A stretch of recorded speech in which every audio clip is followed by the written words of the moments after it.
Azad ICS ಅಕಾಡೆಮಿಗೆ ಎಲ್ಲರಿಗೂ ಸ್ವಾಗತ. ಇವತ್ತು ನಾವು ಕಿಂಗ್ಡಮ್ ಪ್ರೊಟಿಸ್ಟಾ ಬಗ್ಗೆ ನೋಡೋಣ.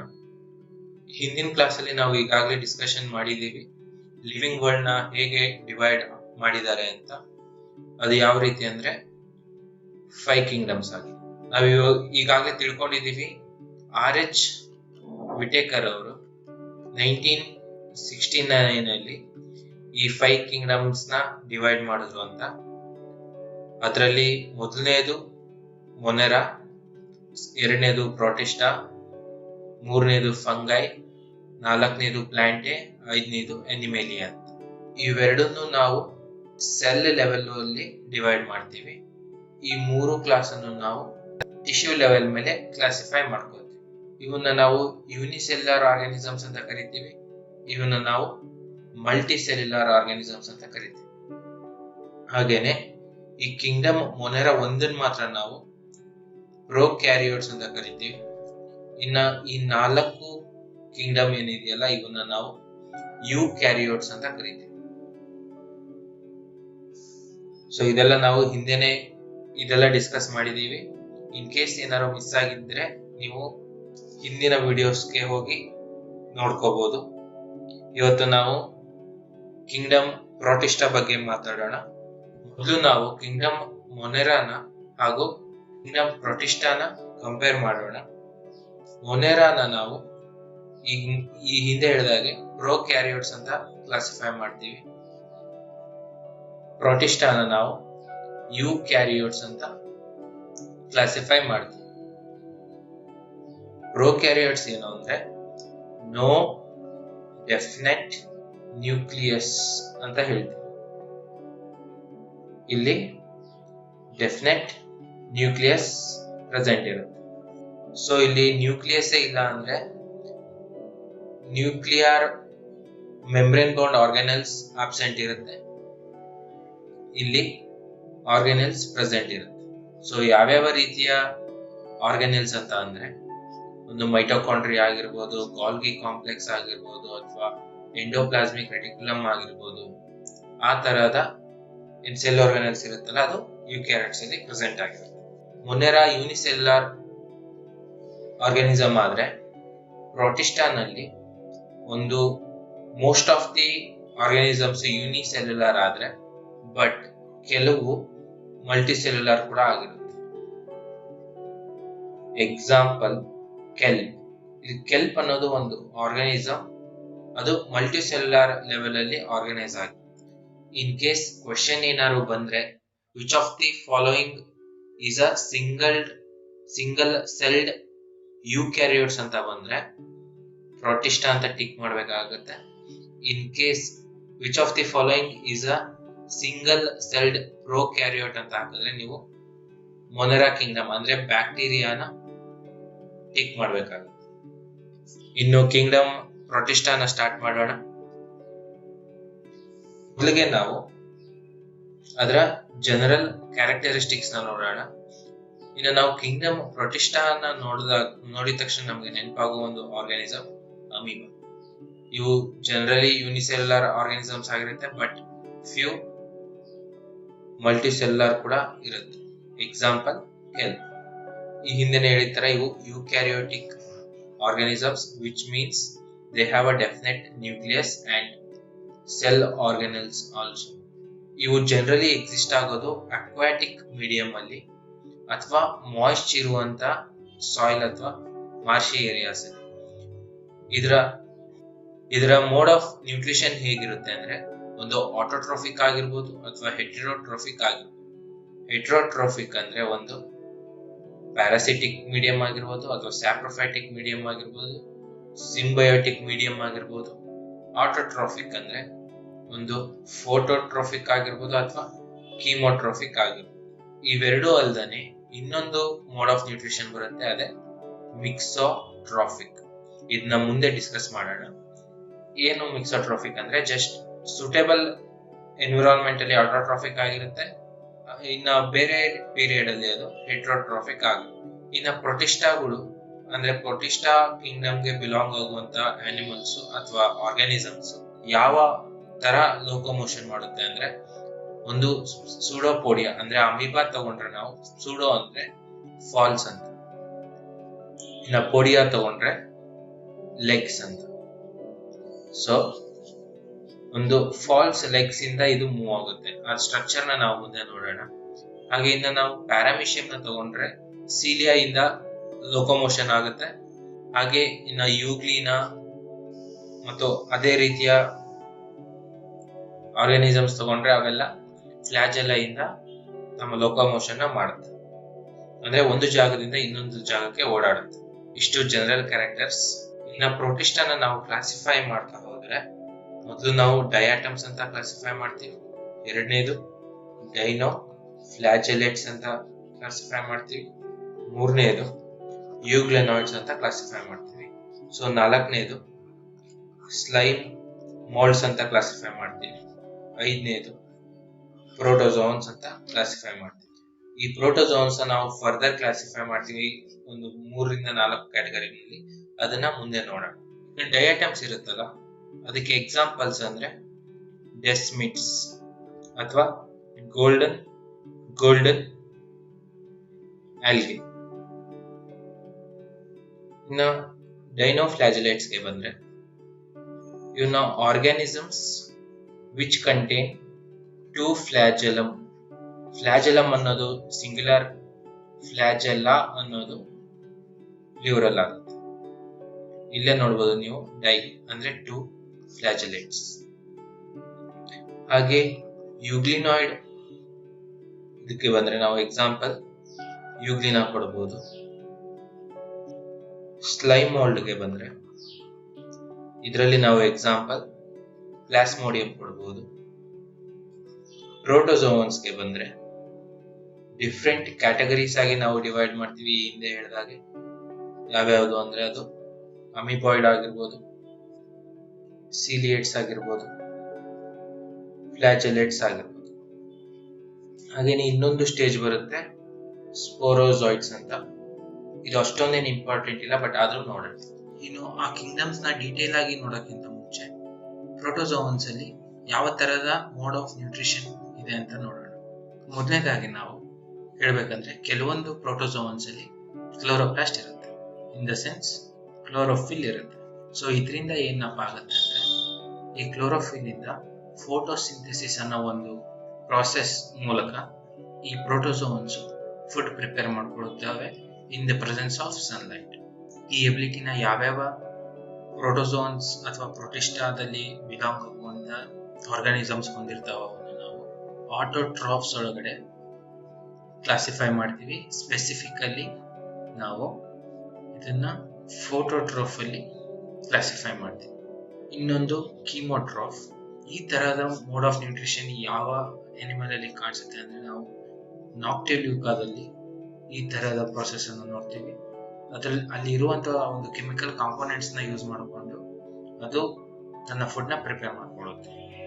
ಹಾಗೇನೆ ಇನ್ ಕೇಸ್ ಈ ಕ್ಲೋರೋಪ್ಲಾಸ್ಟ್ ಇಲ್ಲದೆ ಇರೋ ಪ್ರಾಣಿಗಳು ಅಥವಾ ತಮ್ಮ ಫುಡ್ ತಾವೇ ಪ್ರಿಪೇರ್ ಮಾಡ್ಕೊಳಕ್ ಆಗದಿರೋ ಆರ್ಗಾನಿಸಮ್ಸ್ ನಾವು ಹೆಟೆರೋಟ್ರಾಫ್ಸ್ ಅಂತ ಕ್ಲಾಸಿಫೈ ಮಾಡ್ತೀವಿ. ಇದರಲ್ಲಿ ಸ್ಯಾಪ್ರೋಫೈಟ್ಸ್ ಆಗಿರ್ಬೋದು, ಪ್ಯಾರಾಸೈಟ್ಸ್ ಆಗಿರ್ಬೋದು, ಅಥವಾ ಸಿಂಬಯೋಟಿಕ್ ನೇಚರ್ ಆಗಿ ಕ್ಲಾಸಿಫೈ ಮಾಡ್ಕೋತೀವಿ. ಈ ಕ್ಲೋರೋಪ್ಲಾಸ್ಟ್ ಒಂದು ಸ್ಪೆಷಲ್ ಎಬಿಲಿಟಿನ ಕೊಡುತ್ತೆ ಒಂದು ಆರ್ಗಾನಿಸಮ್ಗೆ. ಏನಪ್ಪಾ ಅಂದ್ರೆ in the presence of sunlight photosynthesis process ಮೂಲಕ ತನ್ನ ಫುಡ್ ನ ತಾನೇ ಪ್ರಿಪೇರ್ ಮಾಡ್ಕೊಳ್ಳುವಂಥದ್ದು. ಅದನ್ನ ನಾವು ಫೋಟೋಟ್ರಾಫ್ಸ್ ಅಂತ ಕರಿತೀವಿ. ಹಾಗೇನೆ ಕೀಮೋಟ್ರಾಫ್ಸ್ ಅಲ್ಲಿ ಇನ್ the presence of chemical substances few organisms prepare their own food. So ಆ ತರದ ಪ್ರಾಣಿಗಳನ್ನ ನಾವು ಕೀಮೋಟ್ರಾಫ್ಸ್ ಅಂತ ಕರಿತೀವಿ. ಎಕ್ಸಾಂಪಲ್ ನಾಕ್ಟಿಲ್ಯೂಕಾ. ಕ್ಲೋರೋಪ್ಲಾಸ್ಟ್ ಇರುವಂತಹ ಒಂದು ಎಕ್ಸಾಂಪಲ್ ಅಂದ್ರೆ ನಾವು ಯೂಗ್ಲಿನಾನೇ ತಗೋಬಹುದು. ಹೆಟೆರೋಟ್ರಾಫ್ಸ್ ಅಂದ್ರೆ ಯಾವ ಆರ್ಗಾನಿಸಮ್ಸ್ ತಮ್ಮ ಫುಡ್ಗೋಸ್ಕರ ಬೇರೆ ಒಂದು ಆರ್ಗಾನಿಸಮ್ಸ್ ಮೇಲೆ ಡಿಪೆಂಡ್ ಆಗಿರ್ತಾವಲ್ಲ, ಅದಕ್ಕೆ ನಾವು ಹೆಟೆರೋಟ್ರಾಫ್ಸ್ ಅಂತ ಕರಿತೀವಿ. ಅದರಲ್ಲಿ ಸ್ಯಾಪ್ರೋಫೈಟ್ಸ್ ಅಂದ್ರೆ ಡೆಡ್ ಅಂಡ್ ಡಿಕೇಯಿಂಗ್ ಮ್ಯಾಟರ್ ಮೇಲೆ ಅದರ ಫುಡ್ ನೋಡ್ಕೊಳ್ಳುವಂಥದ್ದು. ಪ್ಯಾರಾಸೈಟ್ ಅಂದ್ರೆ ತನ್ನ ಫುಡ್ ನ ಬೇರೆ ಒಂದು ಪ್ರಾಣಿಯ ನ್ಯೂಟ್ರಿಷನ್ ಇಂದ ತಗೊಳ್ಳೋದು, ಹಾಗೇನೆ ಆ ಪ್ರಾಣಿಗೆ ಹಾರ್ಮ್ ಮಾಡುವಂಥದ್ದು. ಸಿಂಬಯೋಟಿಕ್ ಅಂದ್ರೆ ಯಾವ ಹೋಸ್ಟ್ ಬಾಡಿನಲ್ಲಿ ಇರುತ್ತಲ್ಲ, ಆ ಹೋಸ್ಟ್ ಬಾಡಿಗೆ ಹಾರ್ಮ್ ಮಾಡ್ದೇನೆ ಒಂದು ನ್ಯೂಟ್ರಿಷನ್ ತಗೊಂಡು ಹಾಗೇನೆ ಆ ಹೋಸ್ಟ್ಗೆ ಯಾವುದೇ ಒಂದು ರೀತಿಯಲ್ಲಿ ಹೆಲ್ಪ್ ಮಾಡುವಂತ ಒಂದು ಮೋಡ್ ಆಫ್ ನ್ಯೂಟ್ರಿಷನ್ ಅನ್ನು ನಾವು ಸಿಂಬಯೋಟಿಕ್ ಅಂತ ಕರಿತೀವಿ. ಇಷ್ಟು ಆಟೋಟ್ರಾಫ್ಸ್ ಮತ್ತು ಹೆಟೆರೋಟ್ರಾಫ್ಸ್ ಬಗ್ಗೆ. ಇನ್ನು ಮೋಡ್ ಆಫ್ ನ್ಯೂಟ್ರಿಷನ್ ಆದ್ಮೇಲೆ ನಾವೇನು ಅವಾಗಲೇ ಕ್ಲಾಸಿಫೈ ಮಾಡ್ಕೊಂಡಿದ್ವಲ್ಲ, ಅದನ್ನ ಒನ್ ಬೈ ಒನ್ ನೋಡ್ಕೊಂತ ಹೋಗೋಣ. ಮೊದಲನೆಯದು ಡಯಾಟಮ್ಸ್. ನಾವು ಅವಾಗಲೇ ಎಕ್ಸಾಂಪಲ್ ಕೊಟ್ಟಿರೋ ತರ ಡಿಸ್ಮಿಟ್ಸ್ ಅಥವಾ ಗೋಲ್ಡನ್ ಆಲ್ಗೆ ಈ ಒಂದು ಕ್ಲಾಸಿಫಿಕೇಶನ್ ಅಂಡರ್ ಅಲ್ಲಿ ಬರುತ್ತೆ. ಈ ಡಯಾಟಮ್ಸ್ ಕೆಳಗಡೆ ಯಾವ್ಯಾವ ಆರ್ಗನಿಸಮ್ಸ್ ಬರುತ್ತಲ್ಲ, ಅದೆಲ್ಲ ಆಲ್ಮೋಸ್ಟ್ ಫೋಟೋಸಿಂಥೆಟಿಕ್ ಆಗಿರುತ್ತೆ. ಇನ್ ದ ಸೆನ್ಸ್ ಎಲ್ಲ ಆಟೋಟ್ರಾಫ್ಸ್ ಆಗಿರುತ್ತೆ. ಈ ಡಯಾಟಮ್ಸ್ ಕೆಳಗಡೆ ಬರೋದೆಲ್ಲ ಆಲ್ಮೋಸ್ಟ್ ಮೈಕ್ರೋಸ್ಕೋಪಿಕ್ ಆಗಿರುತ್ತೆ. ಇದೇ ಕಾರಣದಿಂದ ಡಯಾಟಮ್ಸ್ ನಾವು ಪ್ಲಾಂಕ್ಟನ್ಸ್ ಅಂತ ಕೂಡ ಕರಿತೀವಿ. ಇದರ ಮೂವ್ಮೆಂಟ್ ಹೇಗಿರುತ್ತೆ ಅಂದ್ರೆ ಪ್ಯಾಸಿವ್ ಮೂವ್ಮೆಂಟ್. ಏನು ಪ್ಯಾಸಿವ್ ಮೂವ್ಮೆಂಟ್ ಅಂದ್ರೆ, ಇದೇನು ಒಂದು ವಾಟರ್ ಮೀಡಿಯಂ ಅಲ್ಲಿ ಇದ್ದಾಗ ಫ್ಲೋಟ್ ಆಗ್ತಾ ಇರುತ್ತಲ್ಲ, ಆಗ ವಾಟರ್ ಕರೆಂಟ್ ಜೊತೆನೆ ಇದು ಮೂವ್ ಆಗುತ್ತೆ.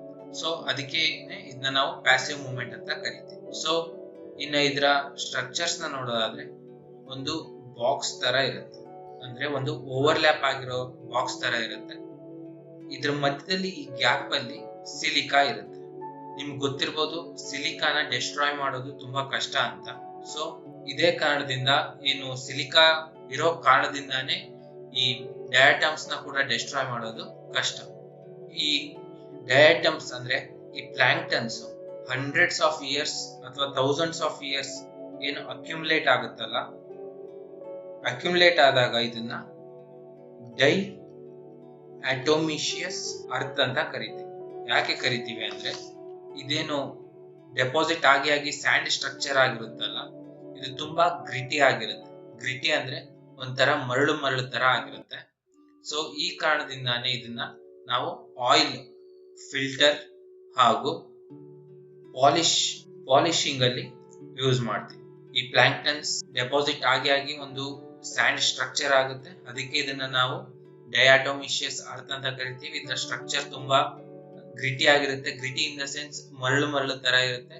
ಸೊ ಇದನ್ನ ಯಾವ್ದ್ರಲ್ಲಿ ಯೂಸ್ ಮಾಡ್ತೀವಿ ಅಂದ್ರೆ, ಒಂದು ಆಯಿಲ್ ಫಿಲ್ಟರಿಂಗ್ ಆಗಿರ್ಬೋದು, ಇನ್ನೊಂದು ಪಾಲಿಶಿಂಗ್ ಅಲ್ಲಿ ಯೂಸ್ ಮಾಡ್ತೀವಿ. ಇದೇನು ಡಯಾಟಮ್ಸ್ ಇರುತ್ತಲ್ಲ, ಇದನ್ನ ನಾವು ಪ್ಲಾಂಕ್ಟನ್ಸ್ ಅಂತ ಕೂಡ ಕರಿತೀವಿ ಅಂತ ಈಗಾಗಲೇ ಹೇಳಿದೀನಿ. ಈ ಪ್ಲಾಂಕ್ಟನ್ಸ್ ನಿಮ್ಗೆ ಗೊತ್ತಿರಬಹುದು ಒಂದು ಪ್ರೈಮರಿ ಪ್ರೊಡ್ಯೂಸರ್ ಕೂಡ ಆಗಿದೆ. ನಾವು ಒಂದು ಓಷನ್ ನ ಫುಡ್ ವೆಬ್ ತಗೊಂಡ್ರೆ ಪ್ಲಾಂಕ್ಟನ್ಸ್ ಅಲ್ಲಿ ಪ್ರೈಮರಿ ಪ್ರೊಡ್ಯೂಸರ್ಸ್ ಆಗಿರುತ್ತೆ. ಪ್ರೈಮರಿ ಪ್ರೊಡ್ಯೂಸರ್ಸ್ ಅಂದ್ರೆ ಯಾವುದರಿಂದ ಫುಡ್ ಚೈನ್ ಸ್ಟಾರ್ಟ್ ಆಗುತ್ತಲ್ಲ, ಅದನ್ನ ನಾವು ಪ್ರೈಮರಿ ಪ್ರೊಡ್ಯೂಸರ್ಸ್ ಅಂತ ಕರಿತೀವಿ. ಇದಲ್ದೇನೆ ನಾವು ಡಯಾಟಮ್ಸ್ಗೆ ಕ್ರೈಸೋಫೈಟ್ಸ್ ಅಂತ ಕೂಡ ಕರಿತೀವಿ. ಸೊ ಇಷ್ಟು ಡಯಾಟಮ್ಸ್ ಬಗ್ಗೆ ಬೇಕಾಗಿರುವಂತಹ ಇನ್ಫಾರ್ಮೇಶನ್. ಇಲ್ಲೇನು ನೋಡ್ತಿದ್ದೀರಲ್ಲ ನೀವು, ಈ ಸ್ಟ್ರಕ್ಚರ್ಸ್ ಅಲ್ಲಿ ಆಲ್ಮೋಸ್ಟ್ ಎಲ್ಲಾ ಪ್ಲಾಂಕ್ಟನ್ಸ್ ಆಗಿರ್ಬೋದು ಅಥವಾ ಡಯಾಟಮ್ಸ್ ಅಥವಾ ಕ್ರೈಸೋಫೈಟ್ಸ್ ಅಂತ ನಾವೇನ್ ಕರಿತೀವಲ್ಲ, ಅವೆಲ್ಲ ಆಲ್ಮೋಸ್ಟ್ ಈ ತರದ ಸ್ಟ್ರಕ್ಚರ್ ಅಲ್ಲೇ ಇರುತ್ತೆ. ಸೊ ಇಲ್ಲಿಗೆ ನಾವು ಡಯಾಟಮ್ಸ್ ಕಂಪ್ಲೀಟ್ ಮಾಡಿದೀವಿ. ಇನ್ನೊಂದ್ಸರಿ ನೋಡೋದಾದ್ರೆ ಆಲ್ಮೋಸ್ಟ್ ಡಯಾಟಮ್ಸ್ ಅಥವಾ ಕ್ರೈಸೋಫೈಟ್ಸ್ ಕೆಳಗಡೆ ಬರೋದೆಲ್ಲ ಫೋಟೋಸಿಂಥೆಟಿಕ್ ಆಗಿರುತ್ತೆ. ತುಂಬಾ ಮೈಕ್ರೋ ಆರ್ಗನಿಸಮ್ಸ್ ಆಗಿರೋದ್ರಿಂದ ನಾವು ಪ್ಲಾಂಕ್ಟನ್ಸ್ ಅಂತ ಕರಿತೀವಿ. ಪ್ಲಾಂಕ್ಟನ್ಸ್ ಒಂದು ಪ್ರೈಮರಿ ಪ್ರೊಡ್ಯೂಸರ್ ಆಗಿರುತ್ತೆ ಓಷನ್ ಫುಡ್ ವೆಬ್ ಅಲ್ಲಿ ಅಥವಾ ಫುಡ್ ಚೈನ್ ಅಲ್ಲಿ. ಹಾಗೇನೆ ಇದರ ಮೂವ್ಮೆಂಟ್ ಯಾವ ತರ ಇರುತ್ತೆ ಅಂದ್ರೆ ಪ್ಯಾಸಿವ್ ಮೂವ್ಮೆಂಟ್ ಇರುತ್ತೆ. ಯಾಕೆ ಅಂದ್ರೆ ಅದು ಒಂದು ವಾಟರ್ ಕರೆಂಟ್ ಜೊತೆನೆ ಮೂವ್ ಆಗ್ತಾ ಇರುತ್ತೆ. ಅದರ ಸೆಲ್ ವಾಲ್ ಒಂದು ಬಾಕ್ಸ್ ಸ್ಟ್ರಕ್ಚರ್ ತರ ಇರುತ್ತೆ. In between the cell wall silica embedded ಆಗಿರುತ್ತೆ. ಈ ಸಿಲಿಕಾ ಇರೋ ಕಾರಣದಿಂದಾನೇ ಡಯಾಟಮ್ಸ್ ನ ಡೆಸ್ಟ್ರಾಯ್ ಮಾಡೋದು ತುಂಬಾನೇ ಕಷ್ಟ.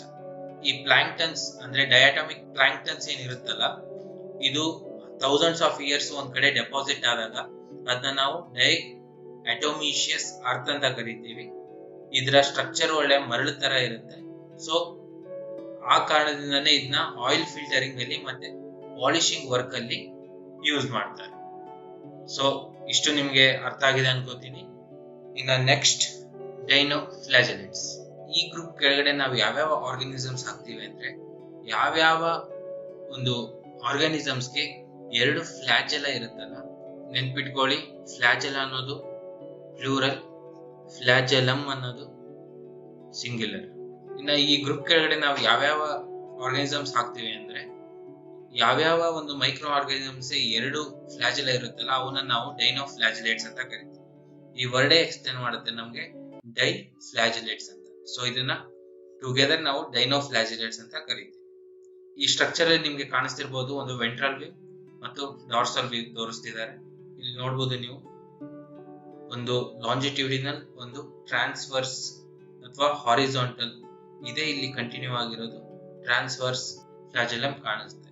ಇನ್ನ ಸಿಂಪಲ್ ಆಗಿ ತೋರಿಸ್ಬೇಕು ಅಂದ್ರೆ ನಿಮ್ಗೆ ಇದನ್ನ ಒಂದು ಮೈಕ್ರೋ ಆರ್ಗಾನಿಸಮ್ ಅಂತ ಕನ್ಸಿಡರ್ ಮಾಡಿದ್ರೆ ಒಂದು ಟ್ರಾನ್ಸ್ವರ್ಸಲ್ ಅಥವಾ ಹಾರಿಜಾಂಟಲ್ ಫ್ಲಾಜೆಲ ಇರುತ್ತೆ, ಇನ್ನೊಂದು ಲಾಂಜಿಟ್ಯೂಡಿನಲ್ ಫ್ಲಾಜೆಲಮ್ ಇರುತ್ತೆ. ಸೊ ಇದು ಲಾಂಜಿಟ್ಯೂಡಿನಲ್, ಇದು ಟ್ರಾನ್ಸ್ವರ್ಸಲ್ ಅಥವಾ ಹಾರಿಜಾಂಟಲ್ ಫ್ಲಾಜೆಲಮ್. ಈ ಡೈನೋಫ್ಲಾಜಿಲೇಟ್ಸ್ ಕೂಡ ಆಲ್ಮೋಸ್ಟ್ ಎಲ್ಲ ಅಕ್ವಾಟಿಕ್ ಮೀಡಿಯಂ ಅಲ್ಲಿ ಇರುತ್ತೆ, ಹಾಗೇನೆ ಇವು ಕೂಡ ಫೋಟೋಸಿಂಥೆಟಿಕ್ ಆಗಿರುತ್ತೆ. ಈ ಆರ್ಗಾನಿಸಮ್ಸ್ ಅಲ್ಲಿ ಪಿಗ್ಮೆಂಟೇಶನ್ ಸಾಮಾನ್ಯವಾಗಿ ಇರುತ್ತೆ. ಸೊ ಈ ಪಿಗ್ಮೆಂಟೇಶನ್ ಇಂದಾನೆ ವೇರಿಯಸ್ ಕಲರ್ಸ್ ನ ಇದು ಇಂಪಾರ್ಟ್ ಮಾಡುತ್ತೆ. ಎಕ್ಸಾಂಪಲ್ ರೆಡ್, ಗ್ರೀನ್, ಬ್ಲೂ ಈ ತರಹದ ಒಂದು ಕಲರ್ಸ್ ನ ಇದು ಎಕ್ಸಿಬಿಟ್ ಮಾಡ್ತಾ ಇರುತ್ತೆ. ಸೊ ಇದರಲ್ಲಿ ಯಾವ ಪಿಗ್ಮೆಂಟೇಶನ್ ಇದೆಯಲ್ಲ ಅದರ ಆಧಾರದ ಮೇಲೆ ಈ ಆರ್ಗಾನಿಸಮ್ ನ ಕಲರ್ ಡಿಪೆಂಡ್ ಆಗಿರುತ್ತೆ. ಇದಕ್ಕೆ ಈ ಡೈನೋಫ್ಲಾಜಿಲೇಟ್ಸ್ ಗೆ ಒಂದು ಒಳ್ಳೆ ಎಕ್ಸಾಂಪಲ್ ಕೊಡೋದಾದ್ರೆ ಗಾನಿಯೋಲಸ್, ಇದೊಂದು ರೆಡ್ ಡೈನೋಫ್ಲಾಜಿಲೇಟ್ ಅಂತ ಕರಿತೀವಿ. ಇದರ ಒಂದು ಸ್ಪೆಷಾಲಿಟಿ ಏನಪ್ಪಾ ಅಂದ್ರೆ ಇದರ ರೇಟ್ ಆಫ್ ಡಿವಿಷನ್ ಸಿಕ್ಕಾಬಟ್ಟೆ ಹೈ ಇರುತ್ತೆ. ಡಿವಿಷನ್ ಮಾಡಬೇಕಾದ್ರೆ ಒಂದು ಟಾಕ್ಸಿಕ್ ಮೆಟೀರಿಯಲ್ ನ ಕೂಡ, ಒಂದು ಟಾಕ್ಸಿಕ್ ಕೆಮಿಕಲ್ ನ ಕೂಡ ಇದು ರಿಲೀಸ್ ಮಾಡುತ್ತೆ. ಒಂದು ಸ್ಪೆಷಲ್ ಕ್ಯಾರೆಕ್ಟರ್ ಏನಪ್ಪಾ ಅಂದ್ರೆ ರೇಟ್ ಆಫ್ ಡಿವಿಷನ್ ಜಾಸ್ತಿ ಇರುತ್ತೆ, ಹಾಗೆ ಡಿವಿಷನ್ ಆಗ್ಬೇಕಾದ್ರೆ ಈ ಟಾಕ್ಸಿಕ್ ಕೆಮಿಕಲ್ ಮೆಟೀರಿಯಲ್ ನ ರಿಲೀಸ್ ಮಾಡ್ತಾ ಇರುತ್ತೆ. ಇವೆರಡರಿಂದಾನು ಕೂಡ ಅಲ್ಲಿ ಲೋಕಲ್ ಪಾಪ್ಯುಲೇಷನ್ಸ್ ಏನೇನ್ ಇರುತ್ತಲ್ಲ, ಲೈಕ್ ಸ್ಮಾಲ್ ಫಿಶಸ್, ಅದಕ್ಕೆಲ್ಲ ಇದು ಲೀತಲ್ ಆಗಿ ಇರುತ್ತೆ. ಈ ಹೈ ರೇಟ್ ಆಫ್ ಡಿವಿಷನ್ ಇಂದ ತುಂಬಾ ಬೇಗ ಇದು ಸ್ಪ್ರೆಡ್ ಆಗಿ, ಫಾರ್ ಎಕ್ಸಾಂಪಲ್ ಇವಾಗ ನಾವು ರೆಡ್ ಡೈನೋಫ್ಲಾಜಿಲೇಟ್ಸ್ ಅಂತ ಹೇಳಿದ್ವಿ, ಅದರದೇ ನಾವು ಡಿವಿಷನ್ ನ ತಗೊಂಡ್ರೆ ಈ ತರ ಒಂದು ವಿಜುವಲ್ಸ್ ಕಾಣುತ್ತೆ. ಅದರ ರೇಟ್ ಆಫ್ ಡಿವಿಷನ್ ಸಿಕ್ಕಾಬಟ್ಟೆ ಜಾಸ್ತಿ ಇದ್ದಾಗ ಇದನ್ನ ನಾವು ರೆಡ್ ಟೈಡ್ ಅಂತ ಕೂಡ ಕರಿತೀವಿ. ಇನ್ನೊಂದ್ಸರಿ ನೋಡೋದಾದ್ರೆ ಡೈನೋಫ್ಲಾಜಿಲೇಟ್ಸ್ ಮೀನಿಂಗ್ ಏನಪ್ಪಾ ಅಂದ್ರೆ ಟೂ ಫ್ಲಾಜೆಲಾ ಅಂತ. ಫ್ಲಾಜೆಲಾ ಅನ್ನೋದು ಪ್ಲೂರಲ್ ವರ್ಡ್, ಫ್ಲಾಜೆಲಮ್ ಅನ್ನೋದು ಸಿಂಗುಲರ್ ವರ್ಡ್. ಒಂದು ಆರ್ಗಾನಿಸಮ್ಗೆ ಈ ತರ ಎರಡು ಫ್ಲಾಜೆಲಾ ಅಂತ ತಗೊಂಡ್ರೆ ನಾವು ಒಂದು ಲಾಂಜಿಟ್ಯೂಡಿನಲ್ ಫ್ಲಾಜೆಲಮ್ ಹಾಗೆ ಟ್ರಾನ್ಸ್ವರ್ಸ್ ಅಥವಾ ಹಾರಿಜಾಂಟಲ್ ಫ್ಲಾಜೆಲಾ ಅಂತ ಡಿವೈಡ್ ಮಾಡ್ತೀವಿ. ಹಾಗೇನೆ ಡೈನೋಫ್ಲಾಜಿಲೇಟ್ಸ್ ಅಲ್ಲಿ ಯಾವ್ಯಾವ ಬರುತ್ತಲ್ಲ ಅದು ಆಲ್ಮೋಸ್ಟ್ ಅಕ್ವಾಟಿಕ್ ಮೀಡಿಯಂಗೆ ಸೀಮಿತ ಆಗಿರುತ್ತೆ, ಹಾಗೇನೆ ಅದು ಫೋಟೋಸಿಂಥೆಟಿಕ್ ಆರ್ಗಾನಿಸಮ್ ಕೂಡ ಆಗಿರುತ್ತೆ. ಅದು ಈ ಆರ್ಗಾನಿಸಮ್ ಪಿಗ್ಮೆಂಟೇಶನ್ ತೋರಿಸುತ್ತೆ, ಆ ಪಿಗ್ಮೆಂಟೇಶನ್ ಬೇಸ್ ಮೇಲೆನೆ ಅದರ ಒಂದು ಕಲರ್ ಕೂಡ ಡಿಪೆಂಡ್ ಆಗಿರುತ್ತೆ. ಒಂದು ಬೆಸ್ಟ್ ಎಕ್ಸಾಂಪಲ್ ಅಂದ್ರೆ ಗಾನಿಯೋಲಸ್, ಇದನ್ನ ನಾವು ರೆಡ್ ಡೈನೋಫ್ಲಾಜಿಲೇಟ್ ಅಂತ ಕೂಡ ಕರೀತೀವಿ. ಈ ಆರ್ಗಾನಿಸಮ್ಸ್ ಡಿವಿಷನ್ ಸಿಕ್ಕಾಬಟ್ಟೆ ಜಾಸ್ತಿ ಇರುತ್ತೆ, ಹಾಗೇನೆ ಇವೇನು ಡಿವಿಷನ್ ಆಗ್ಬೇಕಾದ್ರೆ ಒಂದು ಟಾಕ್ಸಿಕ್ ಕೆಮಿಕಲ್ ನ ಕೂಡ ರಿಲೀಸ್ ಮಾಡುತ್ತೆ. ಇದು ಲೋಕಲ್ ಪಾಪ್ಯುಲೇಷನ್ ಗೆ ತುಂಬಾ ಲೀತಲ್ ಆಗಿ ಇರುತ್ತೆ. ಈ ತರ ರೇಟ್ ಆಫ್ ಡಿವಿಷನ್ ಹೈ ಇರೋ ಕಾರಣ ಸಿಕ್ಕಾಬಟ್ಟೆ ಬೇಗ ಡಿವಿಷನ್ ಆಗೋದ್ರಿಂದ ಒಂದು ಓಷನ್ ಅಲ್ಲಿ ತಗೊಂಡಾಗ ನಾವು ಈ ತರ ವಿಜುವಲ್ಸ್ ಕಾಣುತ್ತೆ. ಇದನ್ನ ನಾವು ರೆಡ್ ಟೈಡ್ ಅಂತ ಕರಿತೀವಿ. ಸೊ ಇಷ್ಟು ನಿಮ್ಗೆ ಡೈನೋಫ್ಲಾಜಿಲೇಟ್ಸ್ ಬಗ್ಗೆ ಅರ್ಥ ಆಗಿದೆ ಅನ್ಕೋತೀನಿ. ಇನ್ನ ನೆಕ್ಸ್ಟ್ ಯೂಗ್ಲಿನಾಯ್ಡ್ಸ್. ಈ ಯೂಗ್ಲಿನಾಯ್ಡ್ಸ್ ಕೆಳಗಡೆ ಏನೇನ್ ಬರುತ್ತಲ್ಲ ಇವು ಆಟೋಟ್ರೋಫಿಕ್ ಮತ್ತು ಹೆಟೆರೋಟ್ರೋಫಿಕ್ ಎರಡೂ ಆಗಿರುತ್ತೆ. ಸೊ ಆಟೋಟ್ರೋಫಿಕ್ ಆಗಿದೆ ಅಂದ್ರೆ ಕ್ಲೋರೋಫಿಲ್ ಇರುತ್ತೆ, ಇನ್ ದ ಸೆನ್ಸ್ ಕ್ಲೋರೋಪ್ಲಾಸ್ಟ್. ಹೆಟೆರೋಟ್ರೋಫಿಕ್ ಅಂದ್ರೆ ಇದು ಅದರ ನ್ಯೂಟ್ರಿಷನ್ ನ ಬೇರೆ ಒಂದು ಜೀವಿಯಿಂದ ತಗೊಳುತ್ತೆ ಅಂತ ಅರ್ಥ. ಯಾವ ಟೈಮ್ ಅಲ್ಲಿ ಆಟೋಟ್ರೋಫಿಕ್ ಮತ್ತು ಹೆಟೆರೋಟ್ರೋಫಿಕ್ ಆಗಿರುತ್ತೆ ಅಂದ್ರೆ ಇದು ಸನ್ಲೈಟ್ ಅವೈಲಬಿಲಿಟಿ ಇದ್ದಾಗ ಇದು ಆಟೋಟ್ರೋಫಿಕ್ ತರ ಬಿಹೇವ್ ಮಾಡುತ್ತೆ. ಅಂದ್ರೆ ಸನ್ಲೈಟ್ ಯಾವ ಕಡೆ ಇರುತ್ತಲ್ಲ ಆ ಕಡೆ ಮೂವ್ ಆಗುತ್ತೆ, ಮೂವ್ ಆಗಿ ಆ ಸನ್ಲೈಟ್ ಇಂದ ತನ್ನ ಫುಡ್ ನ ಪ್ರಿಪೇರ್ ಮಾಡ್ಕೊಳ್ಳುತ್ತೆ. In the absence of sunlight heterotrophic organism ತರ ಬಿಹೇವ್ ಮಾಡುತ್ತೆ, ಬೇರೆ ಒಂದು ಆರ್ಗಾನಿಸಮ್ಸ್ ಮೇಲೆ ಫೀಡ್ ಆಗಿ ತನ್ನ ನ್ಯೂಟ್ರಿಷನ್ ನ ಫುಲ್ಫಿಲ್ ಮಾಡ್ಕೊಳ್ಳುತ್ತೆ. ಈ ಕಾರಣದಿಂದಾನೇ ಇದನ್ನ ನಾವು ಡ್ಯುಯಲ್ ಮೋಡ್ ಆಫ್ ನ್ಯೂಟ್ರಿಷನ್ ಅಂತ ಕೂಡ ಹೇಳ್ತೀವಿ. ಈ ತರದ ಒಂದು ಪ್ರೋಸೆಸ್ಗೆ ಇದಕ್ಕೆ ಇನ್ನೊಂದು ಹೆಸರು ಮಿಕ್ಸೋಟ್ರೋಫಿಕ್. ನಾವು ಜನರಲ್ ಕ್ಯಾರೆಕ್ಟರಿಸ್ಟಿಕ್ಸ್ ಹೇಳ್ಬೇಕಾದ್ರೆ ಈ ವರ್ಡ್ ನ ಡಿಫೈನ್ ಮಾಡಿದ್ವಿ. ಇದರ ಹ್ಯಾಬಿಟ್ಯಾಟ್ ಎಲ್ಲಿ ಅಂದ್ರೆ ಜನರಲಿ ಸ್ಟಾಗ್ನೆಂಟ್ ವಾಟರ್ ಅಲ್ಲಿ ಸಿಗುತ್ತೆ. ಸ್ಟಾಗ್ನೆಂಟ್ ವಾಟರ್ ಅಂದ್ರೆ ನಿಂತಿರೋ ನೀರು. ಈ ನಿಂತಿರುವ ನೀರಿನಲ್ಲಿ ಈ ಯುಗ್ಲಿನಾಯ್ಡ್ಸ್ ಸಿಗುತ್ತೆ. ಒಂದು ಬೆಸ್ಟ್ ಎಕ್ಸಾಂಪಲ್ ಯುಗ್ಲಿನಾಯ್ಡ್ಸ್ಗೆ ಅಂದ್ರೆ ಯುಗ್ಲಿನಾ. ಈ ಯುಗ್ಲಿನಾಯ್ಡ್ಸ್ಗೆ ಸೆಲ್ ವಾಲ್ ಜಾಗದಲ್ಲಿ ಒಂದು ಪೆಲಿಕಲ್ ಅನ್ನೋ ಸ್ಟ್ರಕ್ಚರ್ ಇರುತ್ತೆ. ಸೊ ಸೆಲ್ ವಾಲ್ ಒಂದು ಪ್ರಾಪರ್ ಆಗಿರುವಂತ ಒಂದು ಸೆಲ್ ವಾಲ್ ಆಬ್ಸೆಂಟ್ ಆಗಿರುತ್ತೆ. ಅದರ ಜಾಗದಲ್ಲಿ ಪೆಲಿಕಲ್ ಅಂತ ಇರುತ್ತೆ. ಇದರ ಕೆಲಸ ಏನಪ್ಪಾ ಅಂದ್ರೆ ಒಂದು ಆರ್ಗಾನಿಸಮ್, ಈ ಯೂನಿಸೆಲ್ಯುಲರ್ ಆರ್ಗಾನಿಸಮ್ಗೆ ಒಂದು ಫ್ಲೆಕ್ಸಿಬಿಲಿಟಿ ಕೊಡುವಂಥದ್ದು. ನಿಮ್ಗೆ ಗೊತ್ತಿರಬಹುದು ಸೆಲ್ ವಾಲ್ ಇದ್ರೆ ಸ್ವಲ್ಪ ರಿಜಿಡಿಟಿ ಇರುತ್ತೆ ಅಂತ. ಸೊ ಅದೇ ಕಾರಣದಿಂದ ಪೆಲಿಕಲ್ ಇರುತ್ತೆ. ಅದು ಈ ಯೂನಿಸೆಲ್ಯುಲರ್ ಆರ್ಗಾನಿಸಮ್ಗೆ ಫ್ಲೆಕ್ಸಿಬಿಲಿಟಿ ಕೊಡುತ್ತೆ. ಸೊ ಇಷ್ಟು ಕ್ಲಿಯರ್ ಆಗಿದೆ ಅನ್ಕೋತೀನಿ. ಈ ಯುಗ್ಲಿನಾಯ್ಡ್ಸ್ ನ ನ್ಯೂಟ್ರಿಷನ್ ಯಾವ ತರ ಇರುತ್ತಪ್ಪ ಅಂದ್ರೆ ಮಿಕ್ಸೋಟ್ರಾಫಿಕ್ ಅಂದ್ರೆ dual mode of nutrition. Dual mode of nutrition ಅಂದ್ರೆ ಎರಡು ತರಹದ ನ್ಯೂಟ್ರಿಷನ್ ಇರುತ್ತೆ. ಯಾವ ತರ ಅಂದ್ರೆ ಒಂದು ಆಟೋಟ್ರಾಫಿಕ್ ಮೋಡ್ ಆಫ್ ನ್ಯೂಟ್ರಿಷನ್ ಇರ್ಬೋದು, ಇನ್ನೊಂದು ಹೆಟೆರೋಟ್ರಾಫಿಕ್ ಮೋಡ್ ಆಫ್ ನ್ಯೂಟ್ರಿಷನ್ ಇರ್ಬೋದು. ಆಟೋಟ್ರಾಫಿಕ್ ಯಾಕೆ ಅಂದ್ರೆ ಅದರಲ್ಲಿ ಕ್ಲೋರೋಫಿಲ್ ಅಥವಾ ಕ್ಲೋರೋಪ್ಲಾಸ್ಟ್ ಅನ್ನೋ ಒಂದು ಮೆಟೀರಿಯಲ್ ಇರುತ್ತೆ. ಅದರಿಂದ ಅದು ಸನ್ಲೈಟ್ ಯೂಸ್ ಮಾಡಿಕೊಂಡು ತನ್ನ ಫುಡ್ ನ ತಾನೇ ಪ್ರಿಪೇರ್ ಮಾಡ್ಕೊಳ್ಳುತ್ತೆ. ಇನ್ನು ಹೆಟೆರೋಟ್ರಾಫಿಕ್ ಅಂದ್ರೆ in the absent of sunlight ಅದು ಬೇರೆಯ ಒಂದು ಆರ್ಗಾನಿಸಮ್ಸ್ ಮೇಲೆ ತನ್ನ ನ್ಯೂಟ್ರಿಷನ್ ಗೆ ಡಿಪೆಂಡ್ ಆಗಿರುತ್ತೆ. ಇವು ಎಲ್ಲಿ ಸಿಗುತ್ತೆ ಅಂದ್ರೆ ಕಾಮನ್ ಆಗಿ ಸ್ಟಾಗ್ನೆಂಟ್ ವಾಟರ್ ಅಲ್ಲಿ ಸಿಗುತ್ತೆ.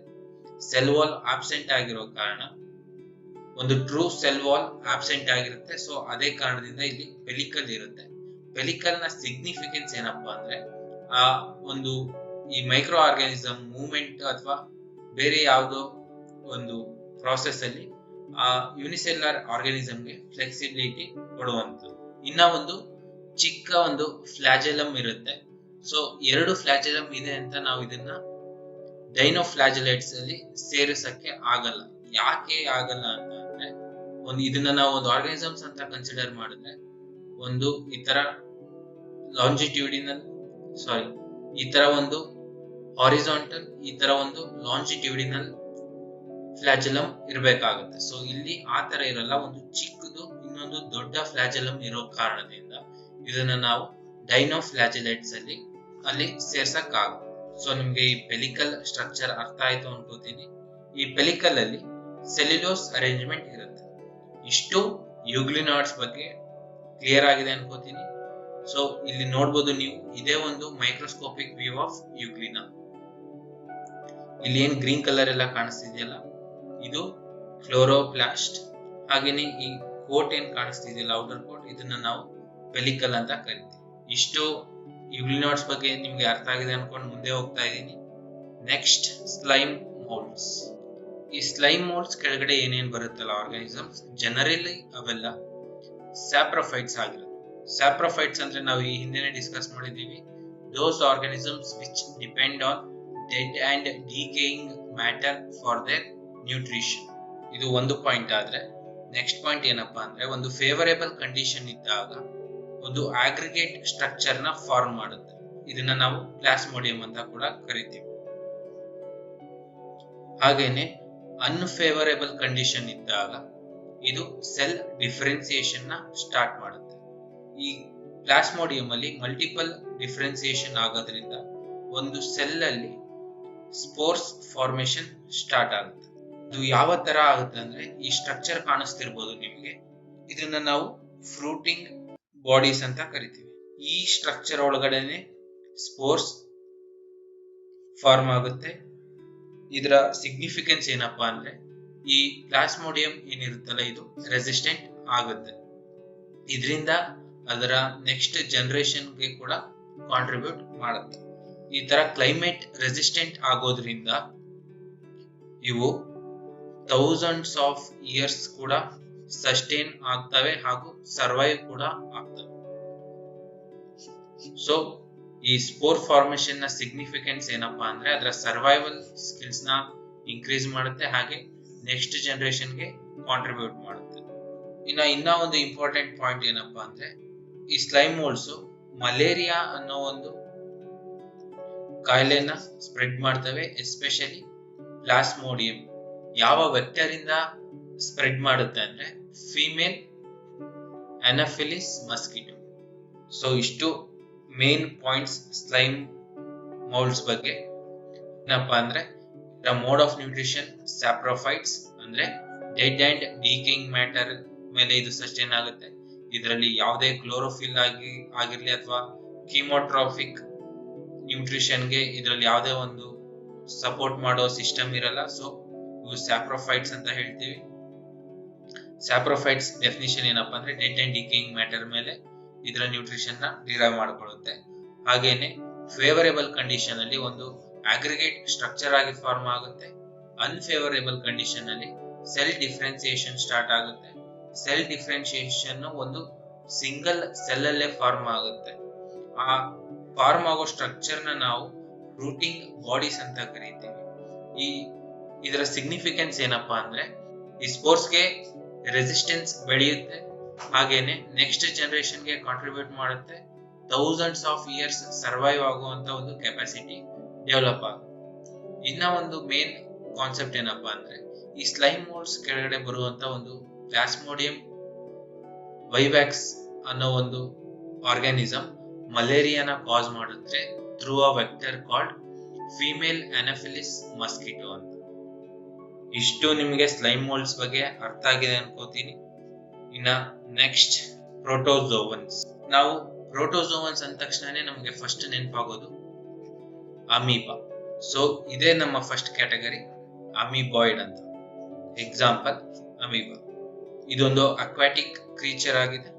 ಹಾಗೇನೆ ಇದರ ಸೆಲ್ ವಾಲ್ ನಲ್ಲಿ ಸಿಲಿಕಾ ಪ್ರೆಸೆಂಟ್ ಆಗಿರುತ್ತೆ.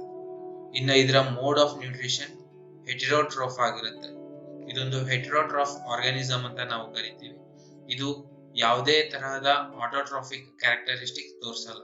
ಅಂದ್ರೆ ಒಂದು ಫೋಟೋಟ್ರೋಫಿಕ್ ಅಂದ್ರೆ ಸನ್ಲೈಟ್ ಯೂಸ್ ಮಾಡ್ಕೊಂಡು ಫುಡ್ ಪ್ರಿಪೇರ್ ಮಾಡ್ಕೊಳ್ಳೋದು, ಇನ್ನೊಂದು ಕೀಮೋಟ್ರೋಫ್ ಅಂದ್ರೆ ಕೆಮಿಕಲ್ಸ್ ನ ಯೂಸ್ ಮಾಡ್ಕೊಂಡು ತನ್ನ ಫುಡ್ ನ ಪ್ರಿಪೇರ್ ಮಾಡ್ಕೊಳ್ಳೋ ಕ್ಯಾರೆಕ್ಟರ್ಸ್ ನ ತೋರಿಸಲ್ಲ. ಏನೇ ಇದ್ರೂ ಇದು ಅದರ ನ್ಯೂಟ್ರಿಷನ್ ಗೋಸ್ಕರ ಬೇರೆ ಒಂದು ಆರ್ಗಾನಿಸಮ್ ಮೇಲೆ ಡಿಪೆಂಡ್ ಆಗಿರುತ್ತೆ. ಪ್ಯಾರಾಸೈಟ್ ಆಗಿ ಬೇರೆಯ ಒಂದು ಆರ್ಗಾನಿಸಮ್ ಮೇಲೆ ಡಿಪೆಂಡ್ ಆಗಿರುತ್ತೆ. ಇನ್ನ ಇದರ ಸ್ಟ್ರಕ್ಚರ್ ನೋಡೋದಾದ್ರೆ ಅದರ ಲೋಕೋಮೋಷನ್ಗೆ ಸೂಡೋಪೋಡಿಯಾ ಅನ್ನೋ ಒಂದು ಆರ್ಗಾನಲ್ ಮೇಲೆ ಡಿಪೆಂಡ್ ಆಗಿರುತ್ತೆ. ಎರಡು ವರ್ಡ್ ನ ಕ್ಲಬ್ ಮಾಡಿ ಈ ವರ್ಡ್ ನ ಡಿರೈವ್ ಮಾಡಿದ್ದಾರೆ. ಸೂಡೋ ಅಂದ್ರೆ ಫಾಲ್ಸ್ ಅಂತ, ಪೋಡಿಯಾ ಅಂದ್ರೆ ಲೆಗ್ಸ್ ಅಂತ. ಸೊ ಫಾಲ್ಸ್ ಲೆಗ್ಸ್ ಅಂತ ಇದಕ್ಕೆ ನಾವು ಕರಿತೀವಿ. ಈ ಸೂಡೋಪೋಡಿಯಾ ಮೂಲಕನೇ ಇದರ ಒಂದು ಚಲನೆ ಇರುತ್ತೆ. ಇನ್ನು ನಾವು ನೆಕ್ಸ್ಟ್ ಕ್ಲಾಸ್ಗೆ ಬರೋದಾದ್ರೆ ಸಿಲಿಯೇಟ್ಸ್. ಈ ಸಿಲಿಯೇಟ್ಸ್ ಗೆ ಒಂದು ಬೆಸ್ಟ್ ಎಕ್ಸಾಂಪಲ್ ಅಂದ್ರೆ ಪ್ಯಾರಾಮಿಶಿ. ಇದರ ಒಂದು ಜನರಲ್ ಕ್ಯಾರೆಕ್ಟರಿಸ್ಟಿಕ್ಸ್ ಅಂದ್ರೆ ಇದರ ಒಂದು ಲೋಕೋಮೋಟಿವ್ ಆರ್ಗನ್ ಏನಿರುತ್ತಲ್ಲ ಅದು ಸೀಲಿಯಾ ಆಗಿರುತ್ತೆ. ಇಲ್ಲಿ ಮುಂಚೆ ನೋಡಿರೋ ತರ ನಾವು ಫ್ಲಾಜೆಲಮ್ ಒಂದು ಅಥವಾ ಎರಡು ಇರಲ್ಲ, ಥೌಸಂಡ್ಸ್ ಆಫ್ ಈ ತರ cilia throughout the organism body spread ಆಗಿರುತ್ತೆ. ಈ ಸೀಲಿಯಾ ಮಧ್ಯೆ ಏನ್ ಈ ಜಾಗ ಇದೆಯಲ್ಲ ಇದನ್ನ ನಾವು ಗುಲೆಟ್ ಅಂತ ಕರಿತೀವಿ. ಇದರ ಮೂಲಕನೇ ಒಂದು ವಾಟರ್ ಕರೆಂಟ್ ಇಂದ ತನ್ನ ಫುಡ್ ನ ಇದು ಹೇಳ್ಕೊಳ್ಳುತ್ತೆ, ತನ್ನ ಫುಡ್ ನ ಕ್ಯಾಚ್ ಮಾಡ್ಕೊಳ್ಳುತ್ತೆ. ಹಾಗೇನೆ ಯಾವುದೇ ಒಂದು ವೇಸ್ಟ್ ಮೆಟೀರಿಯಲ್ಸ್ ಇದ್ರೆ ಅದನ್ನ ರಿಲೀಸ್ ಕೂಡ ಮಾಡುತ್ತೆ. ಇದರ ಒಂದು ಇಂಪಾರ್ಟೆಂಟ್ ಕ್ಯಾರೆಕ್ಟರಿಸ್ಟಿಕ್ ಏನಪ್ಪಾ ಅಂದ್ರೆ ಎರಡು ತರಹದ ನ್ಯೂಕ್ಲಿಯಸ್ ಇರುತ್ತೆ. ಒಂದು ಮೈಕ್ರೋ ನ್ಯೂಕ್ಲಿಯಸ್ ಹಾಗೂ ಒಂದು ಮ್ಯಾಕ್ರೋ ನ್ಯೂಕ್ಲಿಯಸ್. ಹಾಗಾದ್ರೆ ಇದರಲ್ಲಿ ಯಾವುದು ಒಂದು ಇದರ ಜೆನೆಟಿಕ್ ಮೆಟೀರಿಯಲ್ ನ ಕಂಟೈನ್ ಮಾಡುತ್ತೆ ಅಂದ್ರೆ ಮೈಕ್ರೋ ನ್ಯೂಕ್ಲಿಯಸ್. ಸೊ ಈ ಸಿಲಿಯೇಟ್ಸ್ ನಿಮ್ಗೆ ಅರ್ಥ ಆಗಿದೆ ಅನ್ಕೋತೀನಿ. ಇದರ ಲೋಕೋಮೋಟಿವ್ ಆರ್ಗನ್ ಸಿಲಿಯಾ ಆಗಿರುತ್ತೆ. ಇದರ ಮೋಡ್ ಆಫ್ ನ್ಯೂಟ್ರಿಷನ್ ಹೆಟೆರೋಟ್ರೋಫಿಕ್ ಆಗಿರುತ್ತೆ. ಇನ್ ಬಿಟ್ವೀನ್ ದಿ ಸಿಲಿಯಾ ಇರೋ ಜಾಗಗಳನ್ನ ನಾವು ಗುಲೆಟ್ ಅಂತ ಕರಿತೀವಿ. ಆ ಗುಲೆಟ್ ಮೂಲಕನೇ ಇದರ ಒಂದು ಫುಡ್ ಇಂಟೇಕ್ ಮತ್ತು ಯಾವುದೇ ಒಂದು ವೇಸ್ಟ್ ಮೆಟೀರಿಯಲ್ ನ ಆಚೆ ಕಳ್ಸಕ್ಕೆ ಹೆಲ್ಪ್ ಮಾಡುತ್ತೆ. ಒಂದು ಸ್ಪೆಷಲ್ ಕ್ಯಾರೆಕ್ಟರ್ ಏನಂದ್ರೆ ಎರಡು ತರಹದ ನ್ಯೂಕ್ಲಿಯಸ್ ಇರುತ್ತೆ, ಒಂದು ಮೈಕ್ರೋ ನ್ಯೂಕ್ಲಿಯಸ್, ಇನ್ನೊಂದು ಮ್ಯಾಕ್ರೋ ನ್ಯೂಕ್ಲಿಯಸ್. ಜೆನೆಟಿಕ್ ಮೆಟೀರಿಯಲ್ ಇರುವಂತಹ ಒಂದು ನ್ಯೂಕ್ಲಿಯಸ್ ಅಂದ್ರೆ ಮೈಕ್ರೋ ನ್ಯೂಕ್ಲಿಯಸ್. ಸೊ ಇನ್ನ ಪ್ರೋಟೋಜೋವನ್ಸ್ ಅಲ್ಲಿ ನೆಕ್ಸ್ಟ್ ಸೆಕ್ಷನ್ ಗೆ ಹೋಗೋಣ, ಫ್ಲಾಜೆಲೇಟೆಡ್.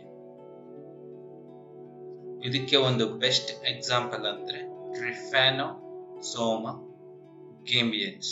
ಸೊ ಸೈಂಟಿಫಿಕ್ ನೇಮ್ ಬರಿಬೇಕಾದ್ರೆ ಮೊದಲನೇ ವರ್ಡ್ ಯಾವತ್ತು ಕ್ಯಾಪಿಟಲ್ ಇರಬೇಕು, ಹಾಗೆ ಅಂಡರ್ಲೈನ್ ಮಾಡಿರ್ಬೇಕು ಎರಡು ವರ್ಡ್ ಬೇರೆ ಬೇರೆಯಾಗಿ. ಇದರ mode of nutrition most of the times parasitic ಆಗಿರುತ್ತೆ, ಅಂದ್ರೆ ಬೇರೆ ಒಂದು ಪ್ರಾಣಿಗೆ ಹಾರ್ಮ್ ಮಾಡಿ ತನ್ನ ನ್ಯೂಟ್ರಿಷನ್ ಡಿರೈವ್ ಮಾಡ್ಕೊಳ್ಳುತ್ತೆ. ಹಾಗೇನೆ ಈ ಟ್ರಿಫೆನೋಸೋಮಾ ಗೇಂಬಿಯನ್ಸ್ ಅನ್ನೋದು ಒಂದು ಕಾಯಿಲೆ ಅಂದ್ರೆ ಸ್ಲೀಪಿಂಗ್ ಸಿಕ್ನೆಸ್ಗೆ ಕಾರಣ ಆಗುತ್ತೆ. ವೆಕ್ಟರ್ ಯಾವ್ದಪ್ಪ ಅಂದ್ರೆ ಫ್ಲೈ ಅಂತ. ಈ ಒಂದು ವೆಕ್ಟರ್ ಇಂದ ಒಂದು ಮನುಷ್ಯರಲ್ಲಿ ಸ್ಲೀಪಿಂಗ್ ಸಿಕ್ನೆಸ್ಗೆ ಕಾರಣ ಆಗುತ್ತೆ. ಇನ್ನ ಇದರ ಲೋಕೋಮೋಟಿವ್ ಆರ್ಗನ್ ಬಂದ್ಬಿಟ್ಟು ಫ್ಲಾಜೆಲಾ ಇರುತ್ತೆ. ಇನ್ನೊಂದ್ಸರಿ ರಿಪೀಟ್ ಮಾಡ್ಬೇಕಂದ್ರೆ ಈ ಫ್ಲಾಜೆಲೇಟೆಡ್ ಕ್ಲಾಸಿಫಿಕೇಶನ್ಗೆ ಅಂಡರ್ ಪ್ರೋಟೋಜೋನ್ಸ್ ಒಂದು ಬೆಸ್ಟ್ ಎಕ್ಸಾಂಪಲ್ ಅಂದ್ರೆ ಟ್ರಿಫೆನೋಸೋಮಾ ಗೇಂಬಿಯನ್ಸ್. ಇದರ ಮೋಡ್ ಆಫ್ ನ್ಯೂಟ್ರಿಷನ್ ಪ್ಯಾರಾಸಿಟಿಕ್ ಆಗಿರುತ್ತೆ. ಇದೊಂದು ಡಿಸೀಸ್ಗೆ ಕಾರಣ ಆಗಿರುತ್ತೆ. ಯಾವ್ದಪ್ಪ ಅಂದ್ರೆ ಒಂದು ಸ್ಲೀಪಿಂಗ್ ಸಿಕ್ನೆಸ್ ಅಂತ ಹೇಳ್ತೀವಿ, ಚೆರ್ಸೆ ಫ್ಲೈ ಅಂತ ಹೇಳ್ತೀವಿ. ಹಾಗೇನೆ ಇದರ ಒಂದು ಲೋಕೋಮೋಟಿವ್ ಆರ್ಗನ್ ಅಂದ್ರೆ ಫ್ಲಾಜೆಲ್. ಇದಾದ್ಮೇಲೆ ಇನ್ನೊಂದು ಕ್ಲಾಸಿಫಿಕೇಶನ್ ಬರುತ್ತೆ ಸ್ಪೋರೋಜೋವಾ ಅಂತ. ಏನು ಈ ಸೆಕ್ಷನ್ ಅಂದ್ರೆ ಏನು ಇದರ ಕ್ಲಾಸಿಫಿಕೇಶನ್ ಅಂದ್ರೆ ನಾವಾಗ್ಲೇ ಪ್ಲಾಸ್ಮೋಡಿಯಂ ನೋಡ್ಬೇಕಾರೆ ಅಂದ್ರೆ ಸ್ಲೈಮ್ ಮೌಲ್ಡ್ ನೋಡ್ಬೇಕಾದ್ರೆ ಅದು ಸ್ಪೋರ್ ಆಗಿ ಏನು ಕನ್ವರ್ಟ್ ಆಗ್ತಾ ಇತ್ತಲ್ಲ, ಡಿಫ್ರೆನ್ಶಿಯೇಟ್ ಆಗ್ತಾ ಇತ್ತಲ್ಲ, ಆ ಸ್ಟೇಜ್ ನಾವು ಸ್ಪೋರೋಜೋವಾ ಅಂತ ಕ್ಲಾಸಿಫೈ ಮಾಡ್ತೀವಿ. ಇವಾಗಲೇ ಇದನ್ನ ಬಗ್ಗೆ ಡಿಸ್ಕಸ್ ಮಾಡಿರೋದ್ರಿಂದ ಏನು ಎಕ್ಸ್ಟ್ರಾ ಏನು ಇದರಲ್ಲಿ ಹೇಳಕ್ಕೆ ಹೋಗಲ್ಲ. ಸೊ ಇಷ್ಟು ಏನ್ ಇನ್ಫಾರ್ಮೇಶನ್ ಕೊಟ್ಟಿದ್ದೀನಲ್ಲ, ಇದೆಲ್ಲ ಅಂಡರ್ ಕಿಂಗ್ಡಮ್ ಪ್ರಾಟಿಸ್ಟಾ ಕೆಳಗಡೆ ಬರುತ್ತೆ. ಸೊ ನಾವು ಏನೇನ್ ಡಿಸ್ಕಷನ್ ಮಾಡಿದೀವಿ ಇವತ್ತು ಅಂದ್ರೆ ಒಂದು ಕಂಪ್ಯಾರಿಸನ್ ಬಿಟ್ವೀನ್ ಮೊನೆರಾ ಮತ್ತು ಪ್ರಾಟಿಸ್ಟಾ, ಒಂದು general characteristics, classification, mode of nutrition, ಇಷ್ಟನ್ನು ನಾವು ಇಂದಿನ ಕ್ಲಾಸಲ್ಲಿ ನೋಡಿದೀವಿ. ಹೋಪ್ಫುಲಿ ಈ ಲೆಕ್ಚರ್ ಕ್ಲಾಸಸ್ ಎಲ್ಲ ನಿಮ್ಗೆ ಹೆಲ್ಪ್ ಆಗ್ತಿದೆ ಅನ್ಕೋತಾ ಇದ್ದೀನಿ. ಸೊ ಪ್ರಾಟಿಸ್ಟಾ ಕಿಂಗ್ಡಮ್ ಇಲ್ಲಿಗೆ ಮುಗೀತು. Thank you.